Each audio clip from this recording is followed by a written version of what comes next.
Salutare, Dragoș, și astăzi facem Q&A. Și acum trebuia să oprească, să apară un intro din ăla, bam, bam, dar nu știu să fac de ele, că ăsta e al doilea video. Filmez de pe telefon, deci asta e. Da, astăzi facem Q&A.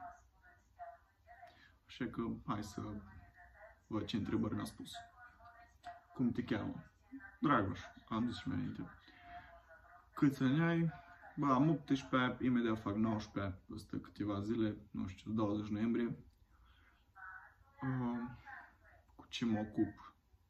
Păi, sunt la facultate, la studii de securitate, la distanță, dar până acum n-am intrat, n-am făcut nimic, nu știu exact. Și mă ocup în general cu modeling, băgame și păr. Eram vorbit urât, n-are nimic. Fac modeling în general. Da. Adică, da, bine, acum sunt în Coreea, prima excursie ca model. Vreau să fac ceva video tare pe aici, să vedem, să vă arăt și vouă cum e, să vedem împreună cum e, pentru că nici eu nu știu, habar n-am, deci, da. Modeling. La ce liceu ai fost? Păi am fost clasa a 9 și a 10, am fost în Gilău, la unicul și inegalabilul liceul teoretic Gelu Voievod, și după m-am mutat în Cluj la Inocenție Micu. Da, m-am mutat la asta că la Gilău trebuia să dau bacul din mate și bio și la mate aleg că nu l-am bacul niciodată, așa că m-am mutat la asta și am dat din istorie. E ok, am la bacul, e bine. Ce făceam dacă nu eram model? Păi, de pe clasa 8-a, la final, cam în vară, mă jucam foarte mult LOL, dar n-are treabă, nu știu ce am asta, în fine, nu contează. Voiam să ajung soldat, să mă înrolez în armată, Afganistan, filme de ele cu AK-uri și arăt ca o păpușă, n-are nimic. Dacă îmi plac anime-urile, bă, da, îmi place Naruto, am văzut Seven Deadly Sins, am văzut Death Note, acum mă uit să și vede acolo în spate un pic, dar nu știu cât de bine se vede, mă uit la Hunter x Hunter, ieri m-am apucat, sunt pe la episodul 25 deja. Da, sunt foarte ocupat și nu prea am timp să văd mult. Mâncare preferată, habar n-am, nu știu, Mac, basic și habar n-am, nu știu, orice face mama de fapt. Filme preferate, bă, nu știu, îmi place cel mai mult, îmi place filmul românesc Nemuritorii, ăla din 1974, cu zei României să moară actori, ăia mai tari actori. Îmi place In Time, ăla mi-a plăcut foarte tare.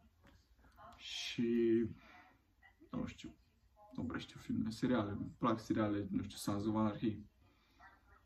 Sons of Anarchy, cum o fi, nu contează, fie anarhiei. Peaky Blinders, Lucifer, Mospart, Doamne fericire, mi-a plăcut și Lucifer. Ce am mai văzut? Stranger Things, da, nu știu astea. De ce fac YouTube? Habar n-am, sincer, nu știu, vreau să fac ceva online și tocmai am primit bani pe al 3-lea cont de TikTok și mi-a șters aplicația. Eu nu o să mai apar acolo niciodată cu un cont al meu, cu siguranță nu mă interesează, eu nu mai vreau să văd chestia la mine în telefon, băiei, mai amin. Deci m-am apucat de YouTube ca să, nu știu, să creez content pe o platformă mult mai ok decât mizeria de TikTok. Plan de viitor. Bă, vreau să fiu foarte mare în modeling, să ajung un model cunoscut și foarte mare și să fac bani, nu știu, casă, copii, bla bla bla. Basic, I don't know. Ce hobby-uri am? În primul rând, clar, motocicletele. Sunt motociclist, mi-am luat permisul la 16 ani prima dată și acum în septembrie mi-am luat și a doua și vreau să-mi iau motor nou, nu știu exact ce motor, nu mai gândesc când mă întorc de aici din Coreea. Poezia, îmi place să scriu poezii, desenez și Habar n-am, nu știu. Când la cea târnă. Glumesc.